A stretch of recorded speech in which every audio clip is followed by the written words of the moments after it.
All right, Kolette Hall, welcome to the Leading Saints podcast.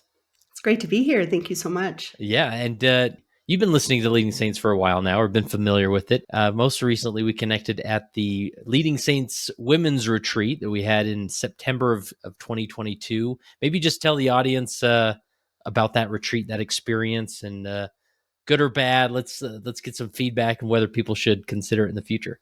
Yeah, I would highly recommend it. I would highly Good. recommend it. I actually went by myself. I tried to find a friend to go with me, and nobody was available. But I decided just to go by myself. And first of all, the food was great.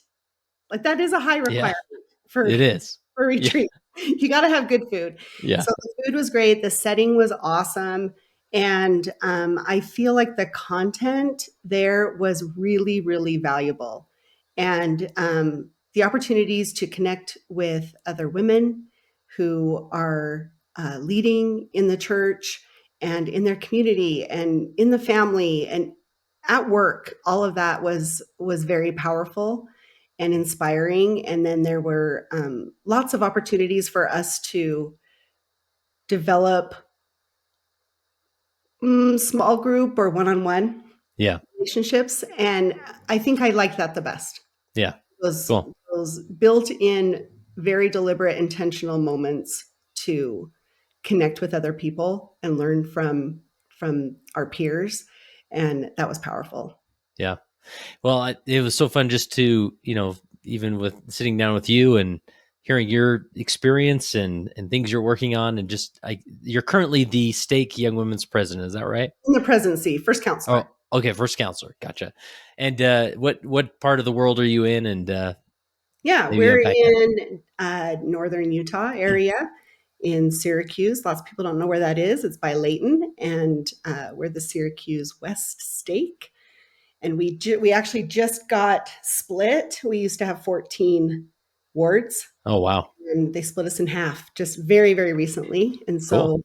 I was serving in the previous stake and now in our new stake. Awesome. And you're getting a temple there soon. It is 1.2 miles to walk there.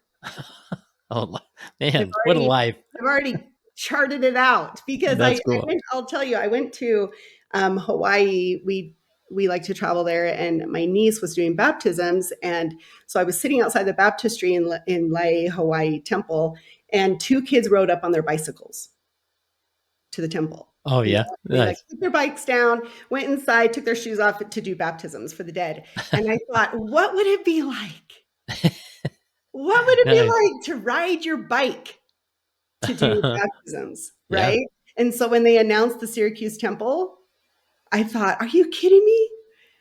We can ride our bikes. There it is. Child can ride his bike. He's 13. He can ride his bike to the That's temple. cool. Yeah, Awesome. very cool. Well, and at the retreat, we also talked about your late husband, Jason Hall, which I guess you co-authored a book with him called Messy Victories, a story of allowing grief, pursuing joy, and rolling forward. And I want to make sure we touch on this a little bit, the story behind it, before we jump into some of the leadership principles from your church leadership experience. But I'd love to just start by honoring Jason. And, I have many friends who are in the motivational speaking industry, and I never met Jason, or I don't know if I even heard him speak, but I had heard of him, and he is well regarded in those circles of professional speakers and whatnot. So let's just honor him for a minute and tell us about him and a little bit about his story. Thank you. Thank you for asking for that. Yeah, Jason broke his neck when he was 15 years old. And it was at the C5, C6 vertebrae, for those who are familiar with that. He was at Lake Powell when that happened. I didn't know him until we were at BYU together, and we got married. He was already quadriplegic in a wheelchair when we got married, and we were married for 27 years before he suddenly passed away from something that was unrelated to being a quadriplegic. But, we had a lot of ups and downs throughout that time, and throughout the 27 years together, including it took us 16 years to have our one child, our little miracle boy, through in vitro. And Jason is a great human being. Yeah. Yeah. And from what I understand, I mean, I'm kind of naive in this world, but with quadriplegics, you sort of expect a shortened life to some extent. I mean, you don't expect them to live in their 80s and 90s, right? Or is Yeah, I that? mean, it's extending all the time.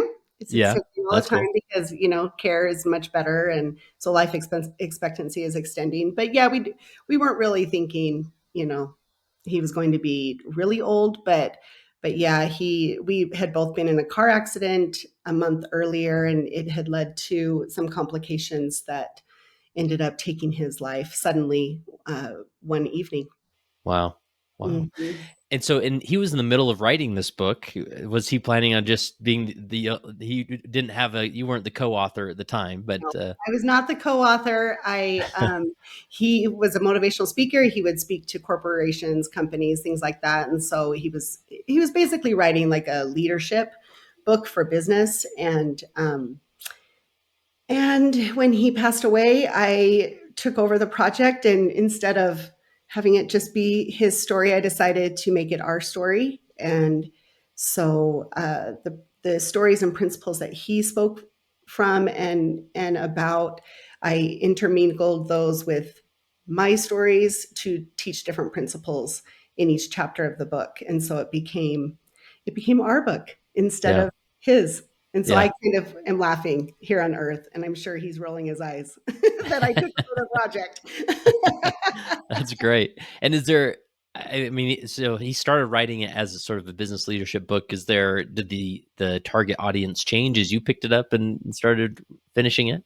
I think that it did a little bit. I'm now a coach for leaders, a success and self management coach for leaders, but I was not at the time Hmm. that I put the book together. I felt like it was probably more toward just personal development for the regular human being, and so anyone can get a lot of um, just inspiration, maybe motivation, insights from all the stories that we share in there. And then I also incorporated my experience with grief Hmm. after he passed and what that looks like with the principles that we were teaching about. And so it's like, hey, here's 27 years of our life together and how we live these principles. And then this is what they look like after Jason died and going through the grieving process. And so you'll find nuggets. Anybody can Yeah. find some nuggets in there of Cool. of wisdom for themselves. Yeah. Awesome. And I'm curious. You mentioned before we hit record, he was the Elders Quorum president in your ward at the time of his passing. Is that right? Correct. And how was that? I mean, I think all of us have had some level of interaction with quadriplegics, and they're quite independent. With especially the technologies and the care that's available and whatnot. But was there any unique dynamics of having a Elders Quorum president that's quadriplegic? Yeah, probably. He lived his life doing things differently than maybe what the tradition was, because he had to, right? He couldn't Yeah. get into places or whatever. So, like home visits were not a thing Oh yeah. for him. Does that make Yeah. sense? Yeah. Like Yeah. they weren't a thing. And so he figured out other ways to create connections or to use his uh, counselors in different ways. And he just decided to make it work with what he had. Hmm. And so I think that's really valuable because what happens oftentimes in this church, although it's different now after COVID, I think a lot of traditions are being blown up a little bit and looked at differently. But sometimes we think something has to be a certain way, and there's a way to be a leader or a way to be a person in this church, a way to do your calling, and there probably isn't. Yeah. Yeah. What about what could you teach us? Like, if you're speaking to a group of leaders that are experiencing someone in their ward who's lost a loved one suddenly, like, what did you learn from your own experience going through that, as far as what you needed from your ward or your stake or friends or um, anything to consider there if there's a similar situation elsewhere? Yeah, that's a really insightful question. And I actually address this somewhat in my book as well. I can't remember which chapter it is, maybe chapter 2. But there was a time early on in mine and Jason's marriage where we really needed help. And we thought that being independent, taking care of ourselves was actually the strong way, the good way, the important way, the less vulnerable way, whatever. And I was at a breaking point, literally at a breaking point, and needed help. And I asked his dad to help me. And so I found out really early on in our marriage the value of asking for help. Mm. Yeah. And it probably was one of the greatest lessons that I ever learned. The joy that can come when we allow someone to serve us, the love that we can have for that person that is serving us is a really big deal. But also the strength that comes when we allow ourselves to open up to somebody else and receive that service is actually much more powerful than we give it credit for. Yeah. And What? so, Oh, go so ahead. yeah, so here I am, 27 years later, after learning that lesson and living a life of asking when we needed help and also trusting that a person would believe me if I didn't need the help. Does that make sense? Yeah. Like Yeah. I would tell them if I needed it or if I didn't need it. And so then I just would trust them. And then now I learned to trust other people. Like if they say they don't need it, then they don't need it. If they need it, then they're going to say yes. And so when he died and it left me and our son, who was 10 at the time, I believe that the practice of accepting help was so easy for me because I had learned how to do it and seen the value of it. It wasn't that hard to ask. Mm. It wasn't that hard to, when someone else offered something, to say, no, I don't need that. Actually, this would be helpful. As a matter of fact, about a year into it, I went to our elders quorum president and I was like, listen, my ministering brothers are awesome, but I don't really need visits. I have support in that area. I have, spiritual support. I can talk to my neighbor who was really influential that way. What I need is a handyman. Mm. That's what Did I you get need. a handyman? And they said, I have one right next door to me. Oh, cool. Can you just assign him to be my ministering brother? Because I already asked him Yeah. things. Could he just be the guy for me? And so they changed that. Like I asked them, I told them exactly what I needed, right?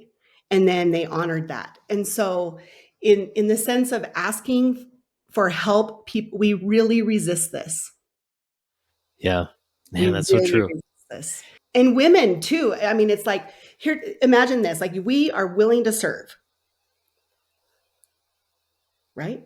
Yeah. Yeah. I Why are believe we so. so willing to serve? Like, why do we want to bring the meal or do the moving or whatever it is that the person needs? Like we want to give, right? We're Hmm. open to that. But then for some reason we have this weird interpretation of what it means to receive that kind of service. Yeah. And we're not willing to be the one that is served because it's like, well, I should be stronger. I should be able to handle this or whatever it is. And so our brains get kind of this weird narrative going about service that I don't think is useful and helpful at all. Yeah. Yeah, and I love that. I mean, it is sort of this skill set or this thing you have to practice of asking for help. And I love just that example of you going to the elders quorum president and having a conversation with them of what you need in a ministering brother and what you don't need, and because they're and that simple conversation, man, I bet your elders quorum president was very grateful for that insight and was happy to make the change. And now he felt like, oh great, I'm helping Colette a little bit more by making this change, and away you go. Absolutely. Yeah. Yeah. So I think that that's one thing is to um, be open enough to ask for what you actually need. Hmm. And then I would say the thing about grief is everybody experiences it differently. And so it's difficult to say, hey, this strategy works Hmm. for grief, for helping somebody with grief, because I promise you what worked for me and was helpful for me is the opposite Yeah. for somebody else. I And bet. so that's why asking, and then the person who is grieving can also ask or respond or be open to what is being asked, then that's how I think that we can do a little better. You know, Hmm. like, what does that person really need? Does the person need somebody to sit with them at church? I don't need that. I'm Hmm. fine going Hmm. to church by myself or with my son. He's up at the sacrament table or whatever. I'm fine being by myself at church, but somebody else, that might be like the thing that Yeah. they just really desperately need and nobody knows it. And so rather than assuming or trying to like fix something that we're not quite sure about, I think asking. Yeah. I guess I could just say in grief in general is different for everybody. And Yeah. so it's okay. Yeah. Whatever your grieving process is okay. Yep. Yeah, just like most things, there's no like universal, 5-step plan that you just do these things and everything will be better. It's just you just have to fill it out and lean in a little bit. So maybe let's shift to your time in the stake young women's presidency. What how did that all begin? Did you have a many years before that in ward young women's or? I have served in Young Women's off and on. I was serving in the Young Women's right before I got this calling, but only for a short time. And Hmm. so I have experience in primary, stake primary, Relief Society, but not as much in Young Women's most recently. But this was after Jason passed away. They asked me if I wanted to do this calling, and this is also another. I mean, I have no idea how they train, bishops and stake presidents to issue callings, but I am really grateful for the way that it went down for Oh, me. tell us about it. Yeah, because it was only maybe a year and a half after Jason had passed away. I had Coleman, my son at that point was in the deacon's quorum. So he would have been like 11 or something. And I had served previously in the stake primary for 5 years. And, you go to ward conferences and you have a lot of responsibilities on Sundays. And during that time, my husband had been in the hospital quite extensively. And so and my son was very tiny at the time. And so I had to get a babysitter to go Hmm. to ward conferences or to visit, do all my responsibilities as a stake in the stake primary. And so here we were, now 5 years later, whatever, 6 years later, and Jason had just died. And so they were wondering, like, is this a thing, single mother, that we should call her to do? And our stake president said, why don't you ask her? Hmm. Yeah. Like even before extending the call, right? Before extending the call, why don't Nice. you ask her? Because again, we fall into this trap of assuming, Yeah. right? Yes. We assume a lot of things. And so on the outside, it looks like this would be a hard thing for Colette to do. And so Yeah. they called me, the counselor called me in the stake presidency, and he said, this is what we're thinking. This is what we want. What do you think? You can say no. He's like, why don't you think about it? And I was like, well, okay. It's during COVID. Word conferences are on Zoom. My child is now 11 instead of 3 Yeah. or 4, and I thought, I can do this, right? Yeah. Yeah. Yeah. And And it then would have been fine if I'd said no, yeah. too. And But I love how he laid that open for you, right? Like you can say no. You have permission to say no. And you yeah. know, And yeah. I could think about it critically and like, no, really, I actually think I can do this. Hmm. And this would be fine. And then I asked my son, I said, they're thinking about this calling and I am going to have to be gone on Sundays sometimes. You might have to go to church by yourself. He says, that's fine, Mom. Nice. No Nice. problem. And so to me, that is so foreign almost, but makes so much sense. Just ask. Yeah. Just ask, right? So then you called him back and said you're good to go, and then Yeah. pretty much extended the call from there. Yeah. It Cool. was a done Nice. deal. Nice. So yeah, I don't know, just ask Yeah. sometimes. We assume. Awesome. How would you describe just the lay of the land in your stake as far as the young women's organization is concerned? Obviously, Syracuse seems to be a booming area, lots of growth. Obviously, you just went through a stake split, but what else would you add to just sort of put that in context? Um, well, the youth-led program was introduced right before COVID, and then everything shut down. And so there's kind of a weird, I think probably everyone feels like this, where there's sort of this disconnect of understanding what the program is and then also being able to implement it, you know, in like a real life way. And so we dealt with that and we had 14 wards, a lot of people, but I have a master's degree in education and I have owned my own business and now I'm a coach for leaders. And so I felt like the things that we could offer our ward leaders was actually really powerful and um, effective for them. Mm-hmm. And so we just decided to go for it and to teach and train and support the very best way we could in the most simple ways and supportive ways that we could. And that was how we decided to tackle this. Yeah. And what came out of that as far as plans or, what type of meetings, or was it virtual, and what does it look like now, and so forth? Yeah. Let's talk about that. So I'm going to tell you just a tiny little story about Jason and I again. So Okay. Jason was in a motorized wheelchair, but he could, function it himself basically. But we would travel sometimes for his speaking. And one time we were in London, and of course we always have to take elevators, Uh-huh. right? And so we were going out of the elevator, and there's this voice that speaks to you over there, this lovely voice that says, "Mind the gap." Mind the gap. You know that little gap between Yeah. like where you're in the elevator and you got to go out of the elevator. There's like a space there, right? Yeah. And so the little voice was telling us to mind the gap.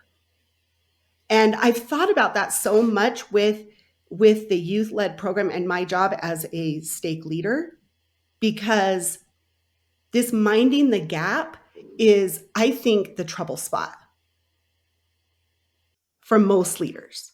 Hmm. For most leaders. And so imagine a gap, like you are at a certain point, like I am at a certain place, and our general leaders want me to be across the gap in another place, right? And so Yeah. like trained me, they give me the app to look at, all this stuff to help me get across the gap, right?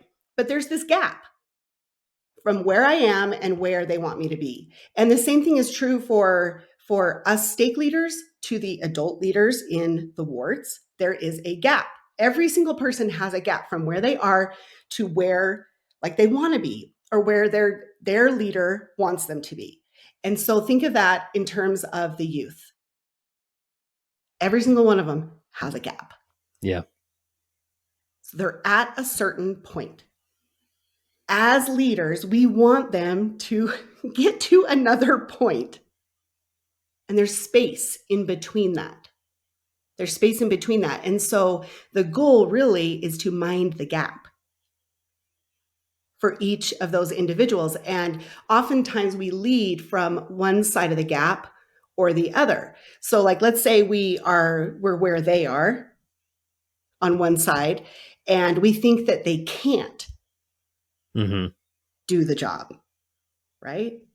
Like they're not capable, they don't have enough time, or they don't have the skills, or we could do it better. And so we jump the gap and leave them in the dust, right? Yeah. Leave them standing there. But we're over on the other side, like, hey, we just created an amazing activity, right? Yeah. And so we think they can't do it and we leave them where they are, or we think that they are already across the gap. And so what that sounds like is, well, we just need to let them lead. Have you ever heard that? I have heard that a lot. Yeah. We just need to let them lead, right? Uh-huh. Or we just have to let them fail. Hmm. Yeah. And so what happens is we are not arming them with any skills or any tools to make it across the gap. We're just expecting them to jump it themselves. Yeah. And so what would someone do in order to make sure that we're not jumping the gap without them? I mean, where do we start with that?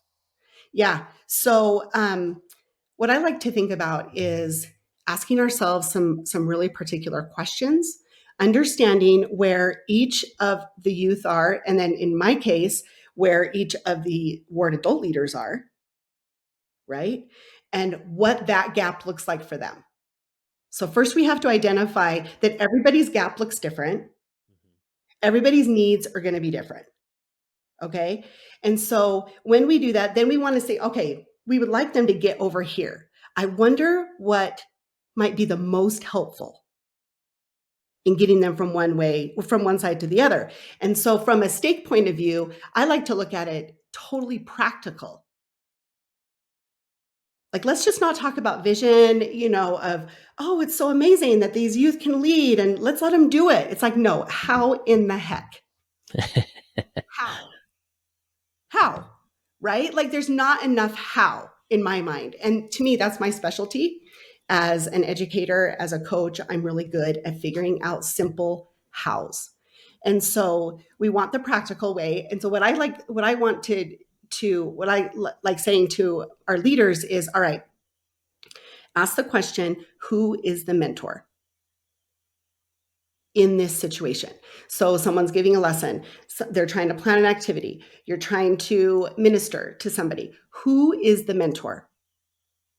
And with young women leaders and young men leaders, there's usually a choice. Mm-hmm. There's multiple adults that can be the mentor, right?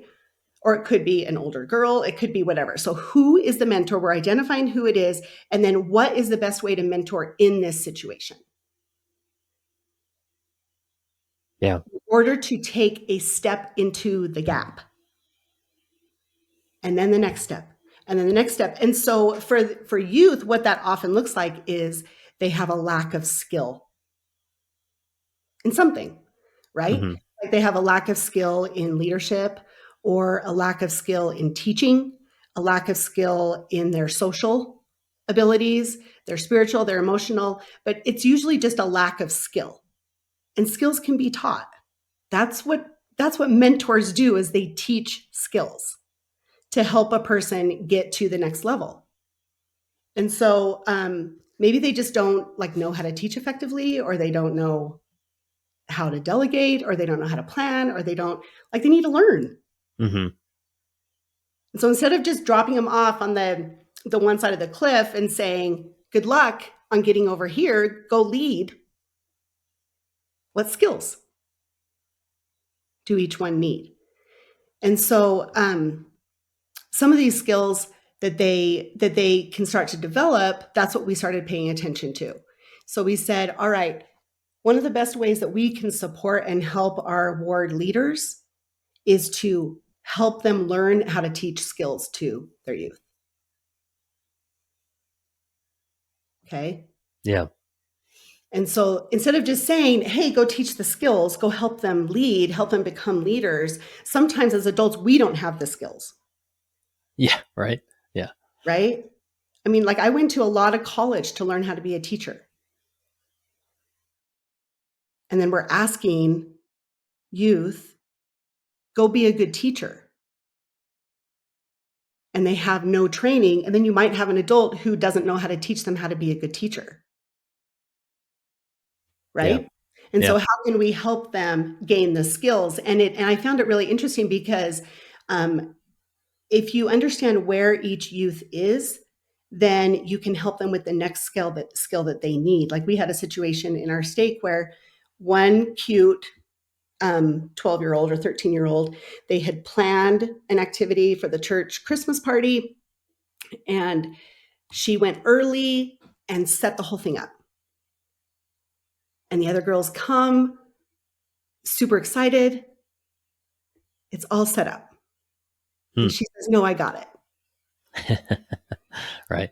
Right. And the other girls are like, wait, I wanted to do this too. You're like, I wanted to be a part of it. So that girl, her next level skill is how to include everyone in getting the job done. It's Yeah. not how are we going to plan this?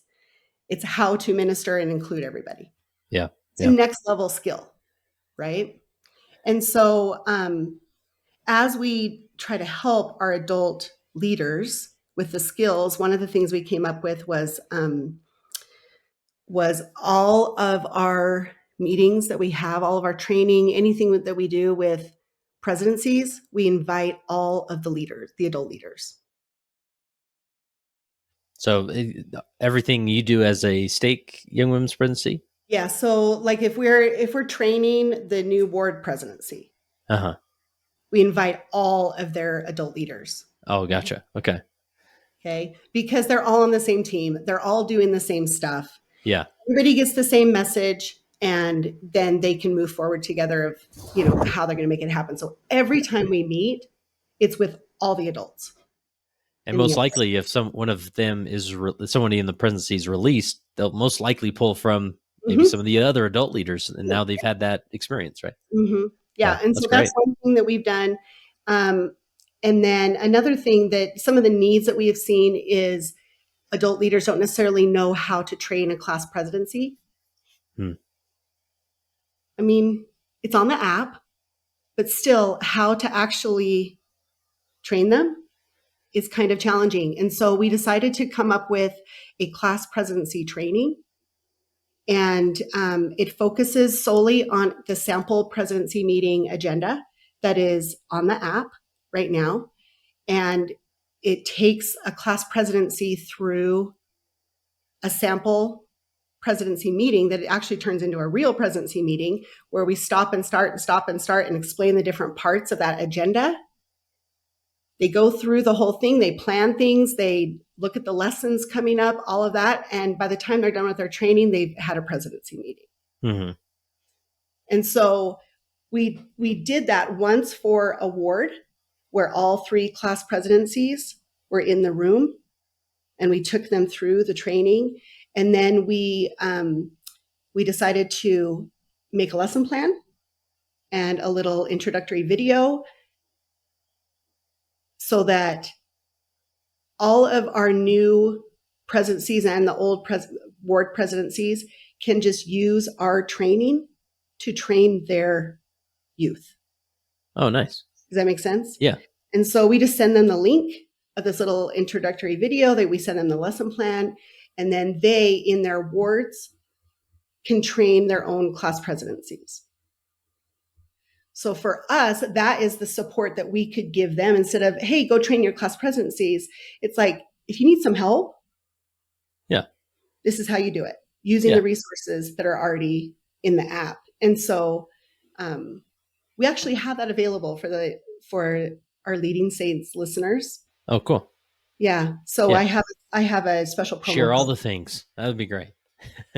Yeah. Sure. I love that, obviously maybe there's some, ward presidencies that feel, empowered and able to train the class presidencies, but others they don't know where to start. And the fact that they then have that to draw upon, and then they can feel like, man, I'm doing it. I'm not, I've got a great resource here, and away I go. So yeah, for sure. And so from our perspective, that's how we support them to be able to teach the skill. Yeah. That is needed. That's cool. So another thing that we have done is one of the things that kept coming up in our meetings was teaching skills and the youth being able to teach an effective lesson. And so at our ward conferences this last year, instead of teaching them just a lesson about a theme or whatever it was, we actually taught them how to teach. Nice. Yeah. Nice. We went through a Sunday meeting and taught them what counsel together looks like. Uh-huh. We did a counsel together. And then Uh-huh. we taught them actual teaching strategies that they practiced. And then they can use those strategies in their teaching. Yeah. Because I mean, let's be honest, those come follow me lessons, they are 3 bullet points Uh-huh. with some questions. Like, how does a person know how to make a lesson out of that? Right. Yeah. There's a lot more. There's a big gap there, right? And so then as adult leaders, you can also help each of the youth, like, okay, what kind of help do they need with the lesson? Do they need a partner? Do they need mom to help them? Whatever it is, like, who's the mentor and how can we help them Yeah. succeed at this? That's great. And I imagine just as a stake young women's presidency, you're just identifying those things, where's the gap, and then how can we provide the bridge there for individuals or for leaders so that they can then, shorten the gap with those that they lead, right? And you're just always in that Just looking for observatory. where's the gap and how can we help them fill it? And so even on a stake level with our stake youth committee, we've experienced this as we, teach them how to be leaders. Mm-hmm. We had an activity last year and our stake was huge. So we knew like 500 kids were coming to this thing. Wow.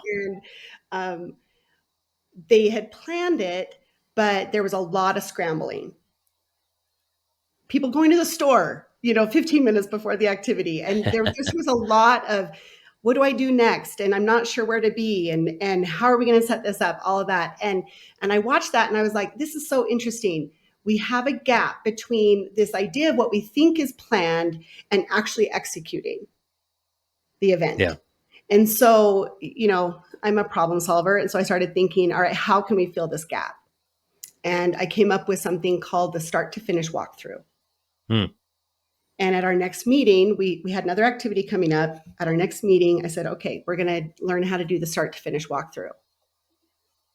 What will happen as soon as somebody drives up, drops their kid off in the parking lot? Yeah. Where are people? What are they doing? How will they know how to get there? And we walked through literally every single moment of the activity and made a plan. Uh-huh. We were serving food at that particular one. And I was like, those garbage cans are going to get full. Someone's got to empty them, right? Somebody's got to empty them. Like, they came up with the idea that somebody's got to empty them. And people raised their hand and they said, we'll be in charge. And that whole activity, garbage was going out to the dumpster. Uh-huh. And people were in places. And when they realized that maybe they didn't need to be in the place that they planned on being, they came to find another place to be. Yeah. They came, like, they knew everything that was going to be happening, and they filled in all the places. Yeah. And by the end, we had the patriarch speaking for that activity, and I had talked to him for a few minutes afterwards, and I came into the cultural hall afterwards with all the food having been served and everything. It was all cleaned up 10 minutes later. Oh, that's great. Yeah. Because people were in charge of the brooms. Right. You know what I mean? Like, they knew their jobs. But the cool part about doing things like this, like giving them a chance to say, okay, I know how to do a start to finish walkthrough. When they did the next activity, like, they did the start to finish walkthrough. They figured out what all the pieces and parts were. And so the confidence level, like, skyrockets. Yeah. Yeah. And that's when you get the confidence going up, then they feel enabled. And whether, before with little confidence, you feel like you don't have the knowledge or skill set to do something, but with confidence increased, suddenly you do, and you're, We do. Yeah. And Yeah. so that's what we're always trying to do, is mind the gap. Yeah. And I where love that concept of just the start to finish walkthrough, because it's easy to be in a meeting and think like, okay, what are we missing? What do we need? And it feels like, yeah, we're covering all the bases, right? We've talked through it a few times, we're good, but there's something about like walking the physical space and, oh wow, I didn't expect this table to be here and that's not going to work. So we need to move that, or like, or what about the trashes? Someone's got to do right. And so these things start to surface that you could have never anticipated in a formal sit down meeting. for sure. Yeah. Exactly. And we didn't even physically go walk it. We did it in our heads. Oh, okay. Gotcha. We did it in our So you heads. don't have to be there. I mean, if you are, that's Either great. you're So just like mentally imagining a person walking through yeah, yeah. the experience and what do they need? Uh-huh. That person need in order to have a successful experience. And then you figure out how to fill those needs. And we taught this to one of our wards for their girls camp this last year. And Mhm. so they did a start to finish walkthrough each evening. In the girls camp guide, there is a chance to reflect each night, like with the youth leaders. And so they use that as a start to finish walkthrough for the next day. And after the event, that was the thing that they loved the most. Oh, wow. But why?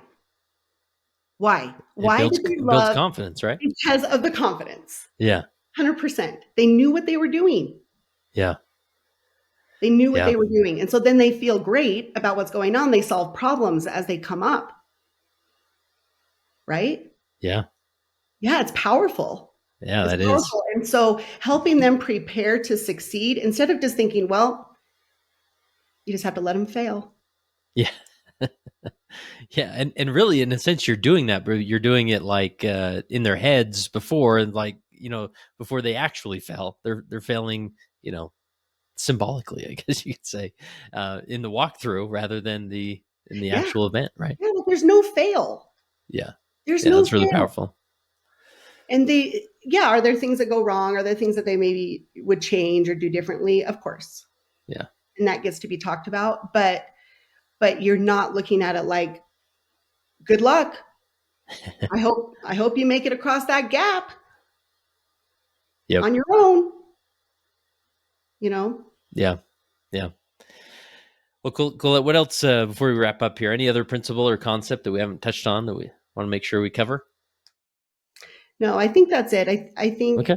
um, I love the idea that we are teaching these youth to prepare themselves for anything that comes after they turn 18. Mm-hmm. You know, Yeah.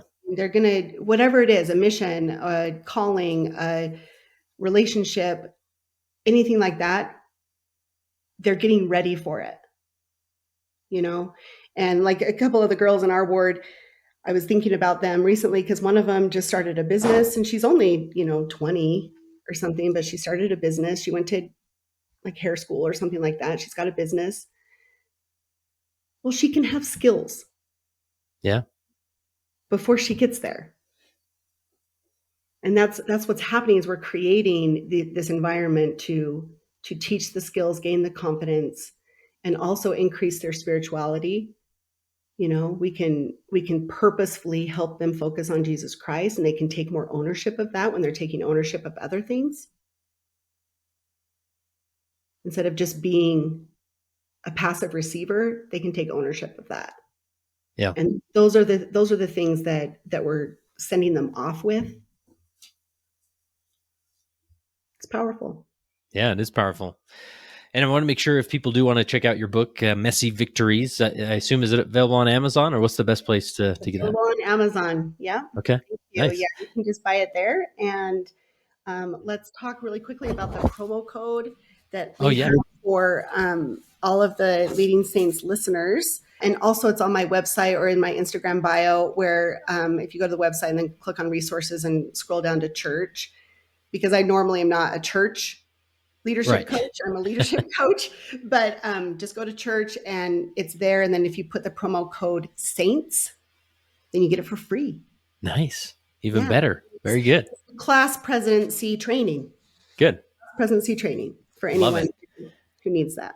And then on that website, assume if people do want to, consider you and your coaching and whatnot, that all the information's there. Yep, it's there. Cool. That's where they can find it. Mm-hmm. Thank Awesome. you. Oh, and that class presidency training has it for quorum. Okay. Yeah. As well. Oh, So even better. they're Even almost better. exactly the same, but they're Sure. slightly different. Sure. And I will give this little caveat that the app constantly changes. Uh-huh. The Gospel Library app constantly changes. That is where we are basing this whole class presidency training on. And if it is different than what is in the training, I'm totally going to trust our listeners to adapt. That's right. That's right. They can do it. Yeah. Well, Kolette, thank you again. This has been very insightful and informative. Just so many gems here that'll bless the lives of leaders that listen. Last question I have for you is: as you reflect on your time as a leader, how has being a leader helped you become a better follower of Jesus Christ? I think that when we lead like the Savior, we are seeing each person as an individual. And when we choose to see each person individually, then it's difficult to not feel like our Savior is seeing us individually as well.